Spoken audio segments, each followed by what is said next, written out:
Hello friends, मैं CA Pankaj Gupta आप सबका स्वागत करता हूं अपने यूट्यूब चैनल accountinggyan.com पे। आज का हमारा टॉपिक है सेक्शन 43BH जो कि न्यूली इंट्रोड्यूस हुआ है 1 अप्रैल 2023 से एंड एमएसएमई एक्ट। आजकल पूरी मार्केट के अंदर बिजनेस कम्युनिटी में ये एक बहुत ही ज़्यादा इम्पॉर्टेंट टॉपिक चल रहा है कि हमारा फाइनेंशियल ईयर क्लोज होने वाला है और हम अपने क्रेडिटर्स की एडजस्टमेंट कैसे करें, किसके लिए ये सेक्शन एप्लीकेबल होगा, किसके लिए ये सेक्शन एप्लीकेबल नहीं होगा। तो आइए हम डिटेल्ड में इस सेक्शन का एनालिसिस करते हैं कि ये सेक्शन किस पे एप्लीकेबल होगा और किस पे एप्लीकेबल नहीं होगा।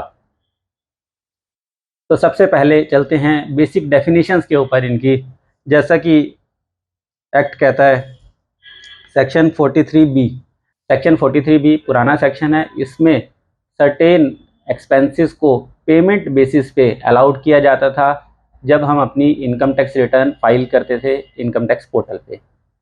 सेक्शन 43B के अंदर इन्होंने एक न्यू सबसेक्शन ऐड कर दिया, सबसेक्शन H, जो बोलता है कि अगर आपने अपने एमएससी क्रेडिटर्स को टाइमली पेमेंट नहीं किया एज पर एमएसएमई एक्ट, तो हम आपका वो एक्सपेंस डिसअलाउड कर देंगे और उसकी अलाउंस हम आपको देंगे उस साल में जिस साल में आपने इसे एक्चुअली पे किया है।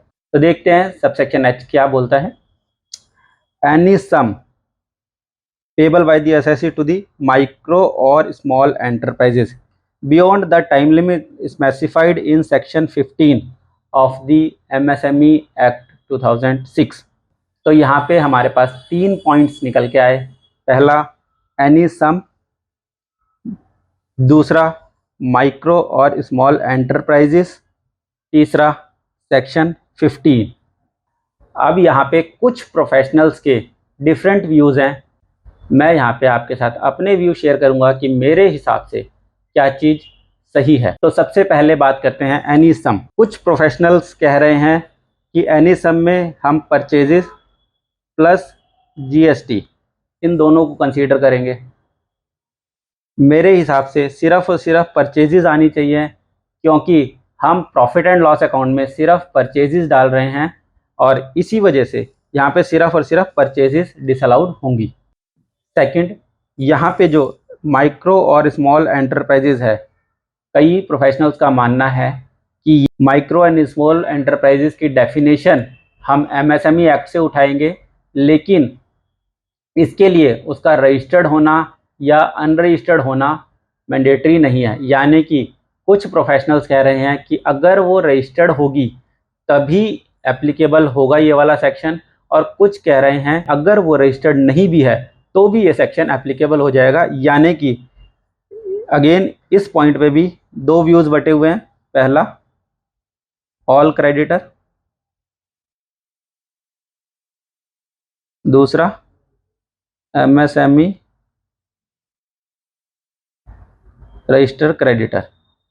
तो यहाँ पे अगेन मेरे पॉइंट ऑफ व्यू से हम पॉइंट नंबर 2 में मानते हैं जो भी क्रेडिटर्स एमएसएमई के अंदर रजिस्टर्ड हैं।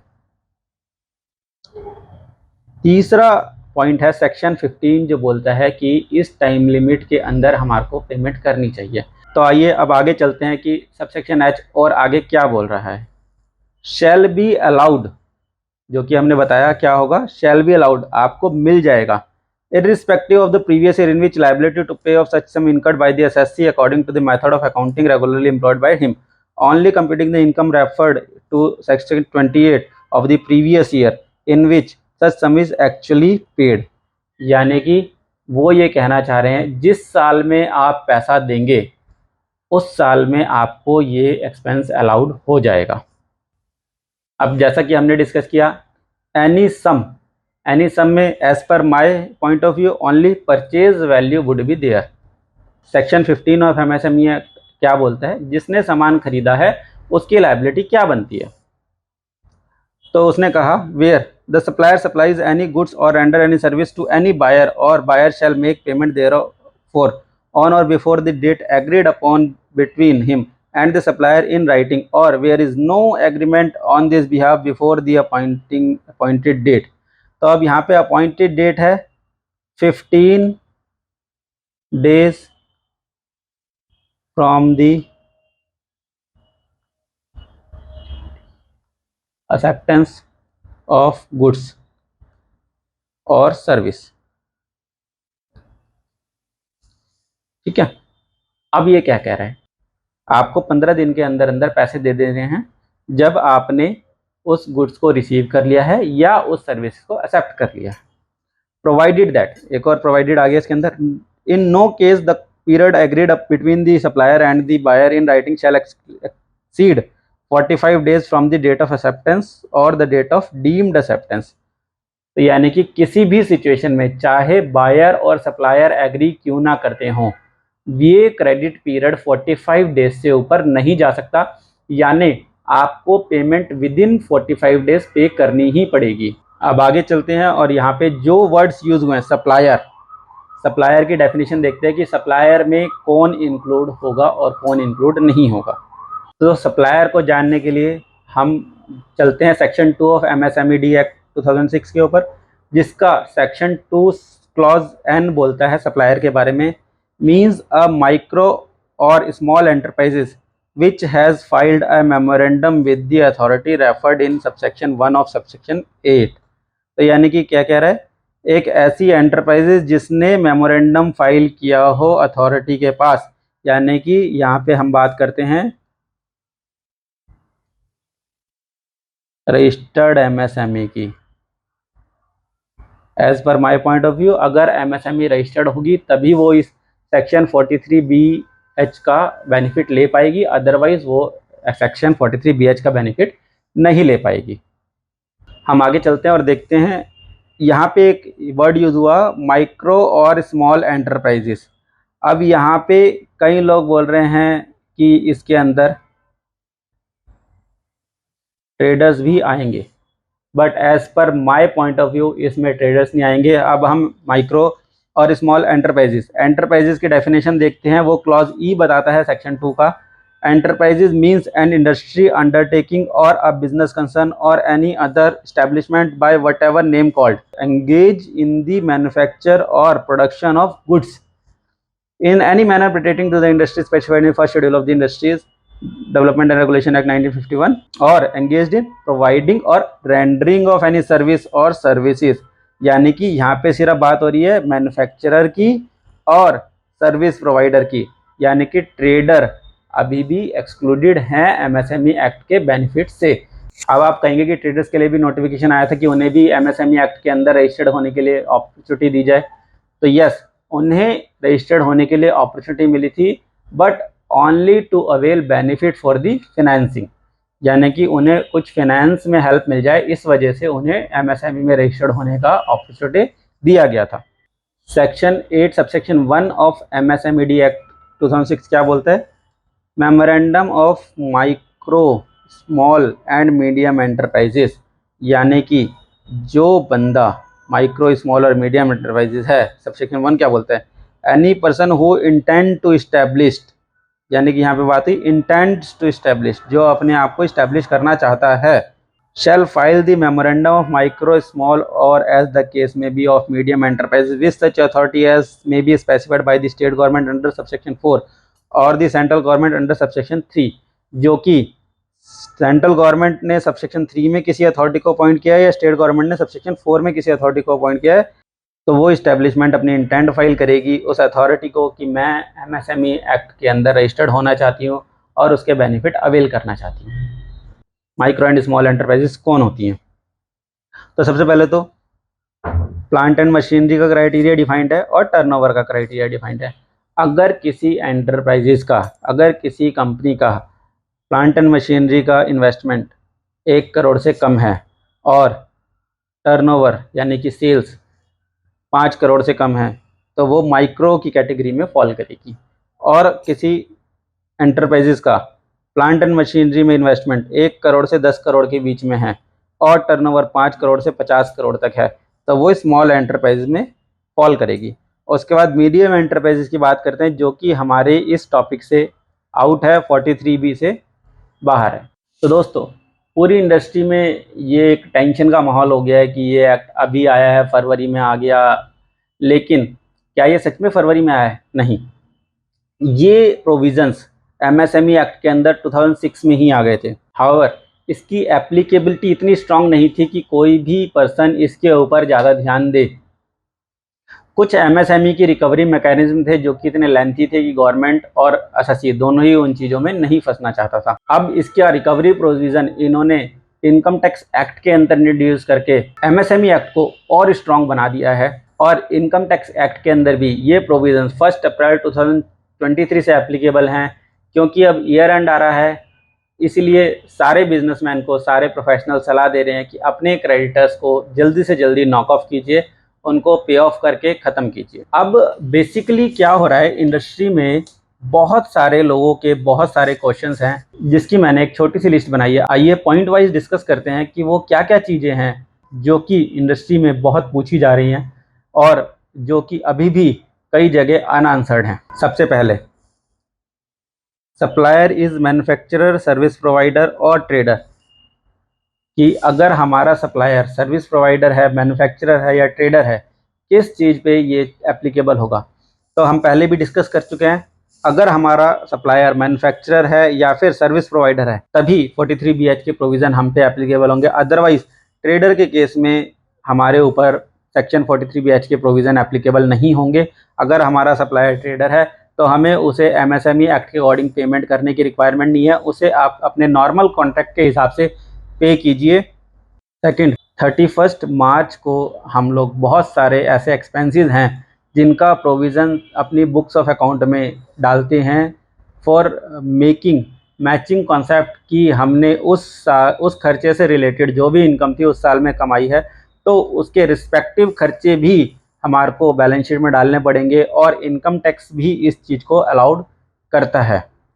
तो क्या प्रोविज़न जितने डले हैं उनकी भी पेमेंट हमें विद इन 45 डेज करनी चाहिए? As per my point of view, no. आपको जब सर्विस मिल जाए या उसकी इनवॉइस आ जाए, उसके हिसाब से आपको उसकी पेमेंट करनी है विद इन 45 डेज। जब वो सर्विस रेंडर कर देगा आपको पेमेंट करनी पड़ेगी, अगर आपका रिटर्न एग्रीमेंट है विद इन 15 डेज, अगर कोई एग्रीमेंट नहीं है तो। अब यहाँ पे हम बार बार बात कर रहे हैं एग्रीमेंट की, तो एक अगला पॉइंट निकल के आया जो कि यहाँ मेंशन नहीं है, एग्रीमेंट।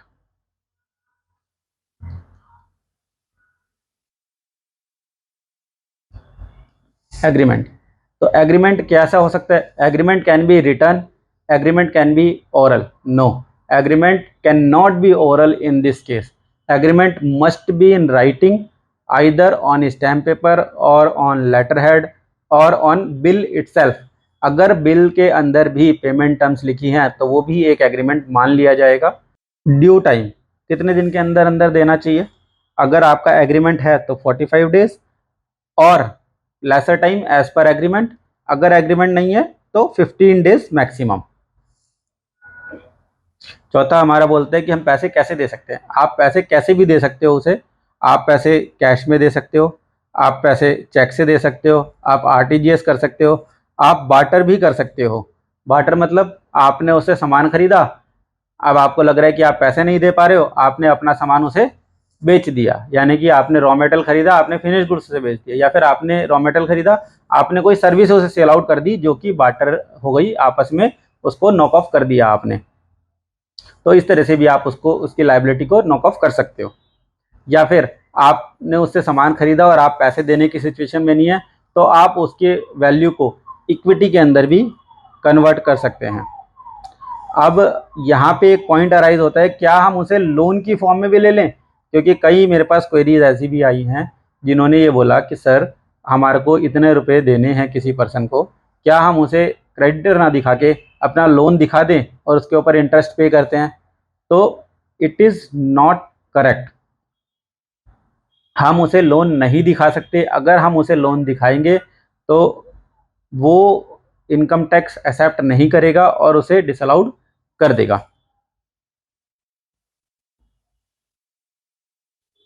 कुछ लोग ऐसे भी हैं जो बोल रहे हैं अगर जो हम P&L में ही परचेज बुक ना करें, हम सीधा बैलेंस शीट में ले जाएं, स्टॉक क्रिएट कर दें और क्रेडिटर खड़ा कर दें।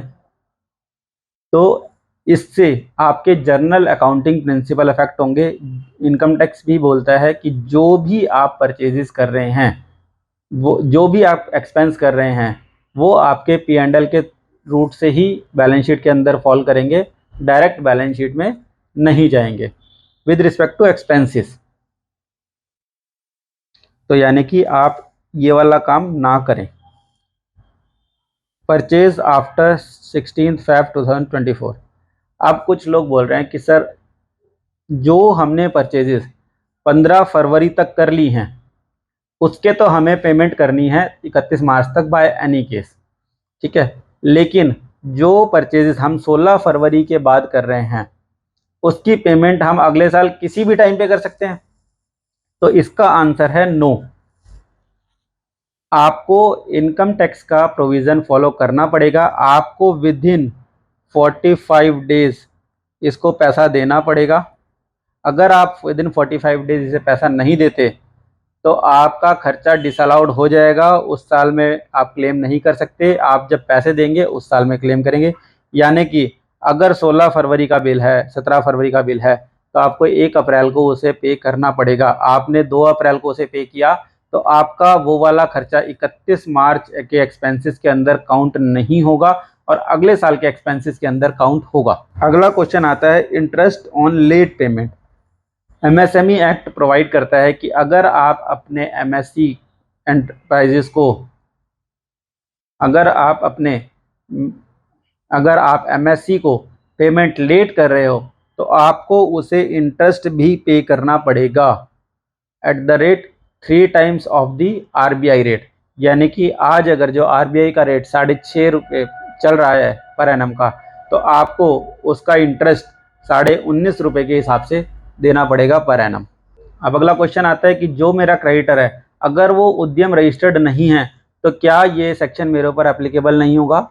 मेरे पॉइंट ऑफ व्यू से ये सेक्शन आपके ऊपर एप्लीकेबल नहीं होगा अगर आपका सप्लायर उद्यम रजिस्टर्ड नहीं है।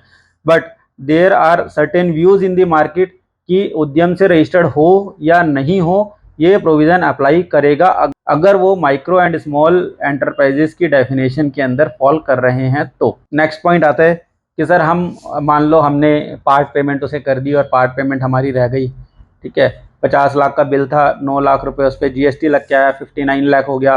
59 लाख में से हम उसे 30 लाख पे कर चुके हैं, 29 लाख हमारा पेंडिंग है। तो क्या हम ये बोल सकते हैं कि हमने 30 लाख पे किया है एक्सपेंसेस का, 9 लाख GST का होल्ड कर लिया है और 20 लाख हमारा डिसअलाउड हो जाएगा?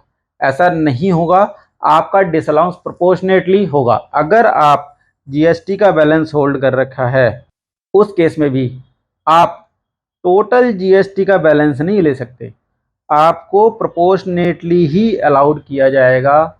यानी कि अगर आपने बोला कि 9 लाख रुपए मैंने GST के नाम के रोके हुए हैं, 20 लाख रुपए इसके परचेजेस के नाम के रोके हुए हैं, तो वो चीज़ एक्सेप्टेबल नहीं है। जो आपने 29 लाख रोका है, GST भी उसी प्रोपोर्शन में अलाउड की जाएगी जिस प्रमोशन में आपने उसे पेमेंट करी है। अगला पॉइंट आता है कि मैंने अपने वेंडर से काम कराने के लिए उससे कुछ सिक्योरिटी डिपॉजिट हमने रखी हुई है, तो सिक्योरिटी डिपॉजिट इज़ अलाउड।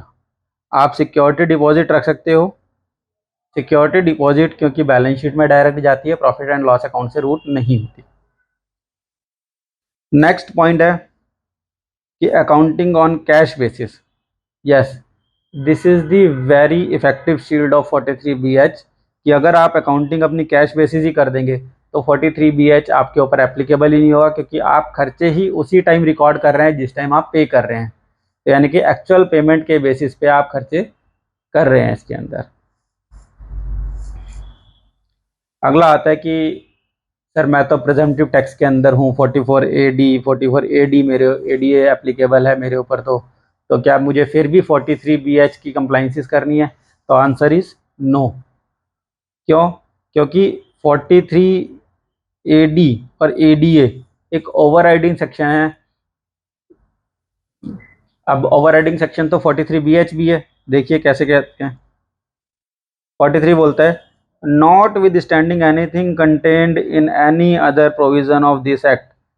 इस एक्ट के किसी भी प्रोविजन को छोड़ के और deduction otherwise allowable under this act in respect of ये डिडक्शन अलाउड होनी थी, लेकिन क्योंकि ओवरराइडिंग सेक्शन है तो इन कंडीशंस को मानोगे तब ये डिडक्शंस अलाउड होंगी, अदरवाइज ये डिडक्शंस अलाउड नहीं होंगी। इसी तरह से 43 ADA और AD भी ओवरराइडिंग सेक्शन है, लेकिन ये सेक्शन बाद में है और ये पूरे एक्ट को ओवरराइड कर रहे हैं, इसलिए ये वाले सेक्शंस प्रिवेल करेंगे, 43B सेक्शन प्रिवेल नहीं करेगा व्हेन 43 AD और ADA की एप्लीकेबिलिटी होगी।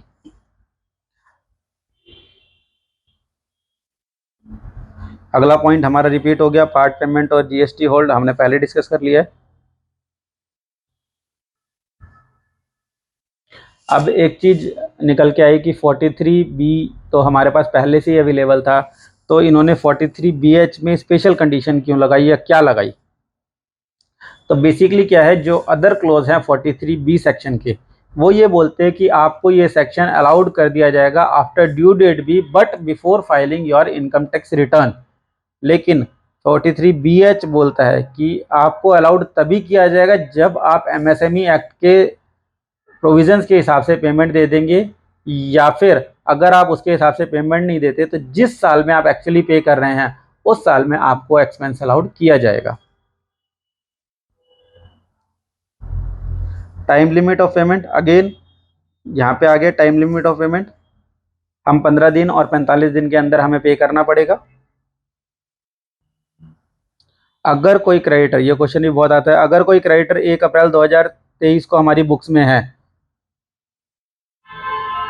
या फिर उसने उद्यम रजिस्ट्रेशन ही बाद में लिया है, तो क्या उसके ऊपर भी 43BH एप्लीकेबल होगा?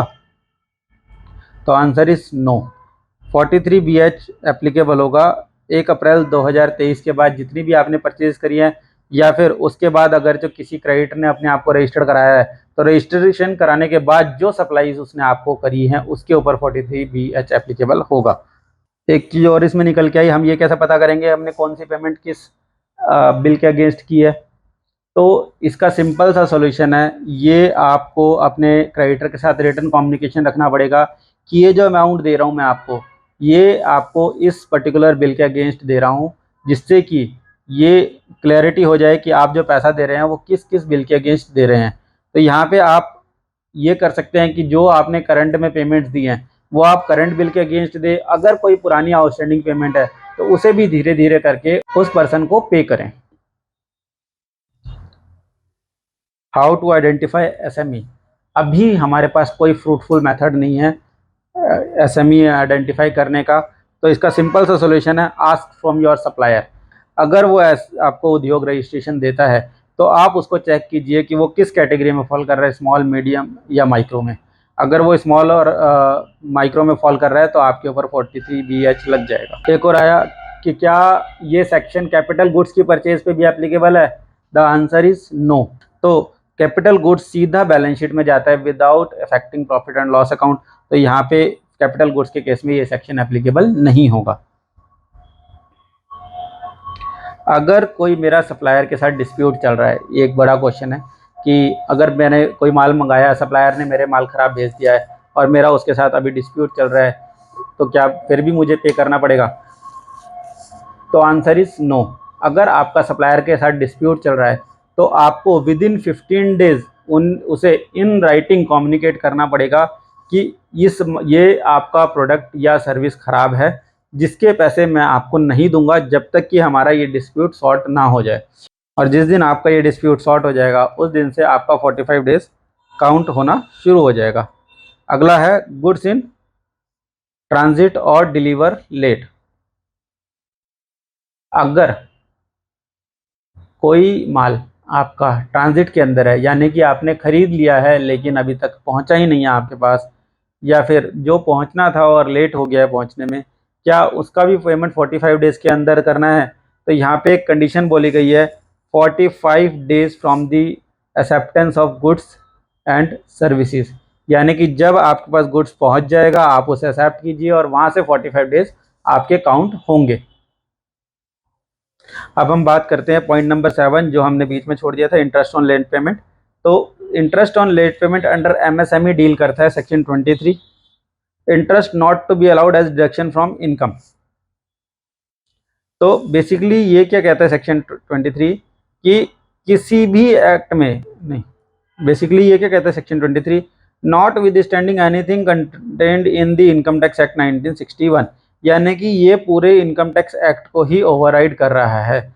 अगर कोई पर्सन एमएसएमई की लेट पेमेंट करने के बाद उसको इंटरेस्ट पे करता है तो वो इंटरेस्ट एज एक्सपेंस अलाउड नहीं होगा as per section 23 of MSME D act 2006।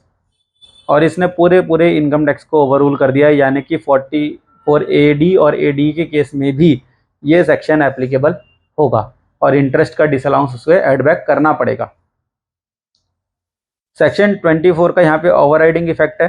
Section 24 बोलता है कि section 15 to 23 the provision of section 15 to shall have effect notwithstanding anything inconsistent therewith contained in any other law for the time being in force। कह रहा है किसी भी act में कुछ मर्जी लिखाओ, सेक्शन 15 से 23 तो एप्लीकेबल होंगे ही होंगे, यानी कि सेक्शन 15 से 23 सब सेक्शनों के ओवरराइड सेक्शन है, सारे एक्टों के ओवरराइड सेक्शन है, यानी कि एमएसआई को आपको 15 दिन और 45 दिन में पैसा देना ही देना है। नहीं दोगे तो आपको इंटरेस्ट चार्ज किया जाएगा। और अब तो गवर्नमेंट ने ये बोल दिया है कि अगर आप नहीं दे रहे हो तो हम आपकी इसको एक्सपेंस ही नहीं मानते। जब एक्सपेंस ही नहीं मानेंगे तो मौज काटो। तो गवर्नमेंट कहना चाह रही है इस बार बहुत सारे पर्सन जो हैं गरीबी रेखा से ऊपर हो जाएंगे। वो कैसे होंगे? बहुत पैसा कमाएंगे, बहुत इनकम कमाएंगे। वो कैसे? मानिए हमारे एक क्लाइंट हैं जो एक्सपोर्ट करते हैं और उनकी पेमेंट साइकिल जो है 290 दिन की है, यानी कि एक्सपोर्ट रियलाइजेशन जो उन्हें होती है वो 290 दिन में पैसा आता है, और वो अपने क्रेडिटर्स को 300 दिन में पैसा देते थे, जो कि एमएसएमई है। उनकी टर्नओवर जो है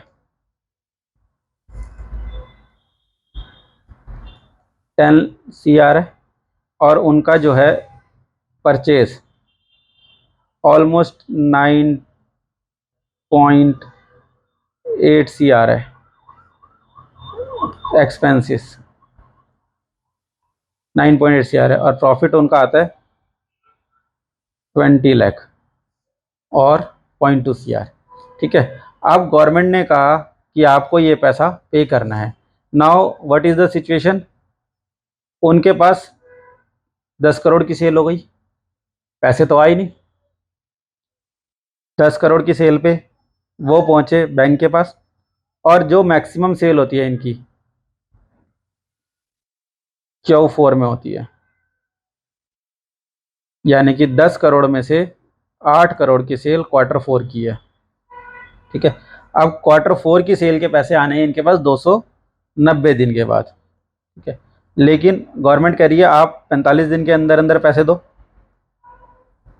अपने क्रेडिटर्स को, यानी कि जो 8 करोड़ की सेल है इसके सामने इन्होंने Q4 में ही परचेजेस कर रखी हैं, जस्ट सपोज 7.9 CR की। ठीक है, अब 7.9 CR जो इन्होंने परचेज़ किया है वो इन्होंने 45 डेज़ के अंदर अंदर पे करना है। अगर ये 7.9 CR 45 डेज़ के अंदर पे नहीं करते तो सेक्शन 43BH एप्लीकेबल हो जाएगा, और इस केस में इनको 7.9 CR का डिसअलाउंस हो जाएगा। तो यानी कि इनकी इनकम कैसे निकलेगी?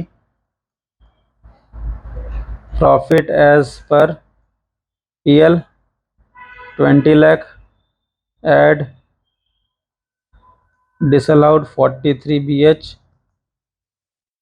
7.9 CR 7.9 CR। तो यानी कि इनका income as per income tax हो गया आपका 8.10 CR।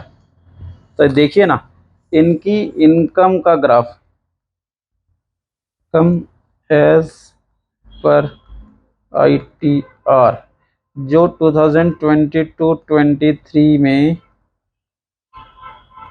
10 लाख थी, 20 लाख थी, वो 2023-24 के अंदर 8.1 CR हो गई। देखो कितने अमीर आदमी बन गए। अब इस 8.1 CR पे इनको 30% tax, surcharge, education cess almost 45%, यानी कि लगभग 3.25 करोड़ रुपए। कितना टैक्स बनेगा? ऑलमोस्ट 3.5 करोड़ से 4 करोड़ के बीच का टैक्स बनेगा इंटरेस्ट लगा के। अब ये आदमी सुसाइड ना करे तो क्या करे? क्योंकि ये बैंक के पास भी जाएगा।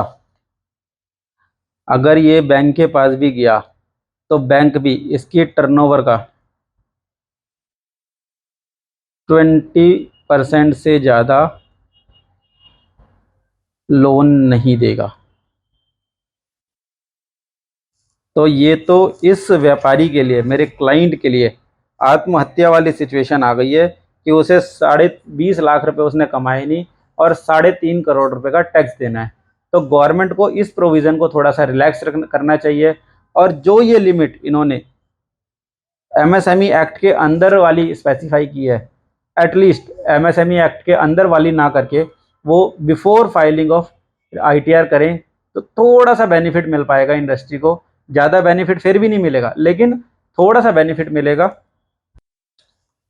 अब इस सिचुएशन में क्या होगा? पहला, धंधा ही बंद कर देंगे लोग एमएसएमई के साथ। जितने भी एमएसएमई रजिस्टर्ड सप्लायर्स हैं वो सब इस चीज़ को फेस करेंगे कि मैक्सिमम लोग उनके साथ बिजनेस करना छोड़ रहे हैं। क्यों? क्योंकि 43BH उन्होंने आपके सर पे बिठा दिया। दूसरा जो मेन पॉइंट आएगा वो ये आएगा कि एमएसएमई रजिस्टर्ड जितने पर्सन हैं वो सारे के सारे अपना एमएसएमई सरेंडर करेंगे। वो कहेंगे कि हमें बेनिफिट बाद में चाहिए, धंधा पहले करना है।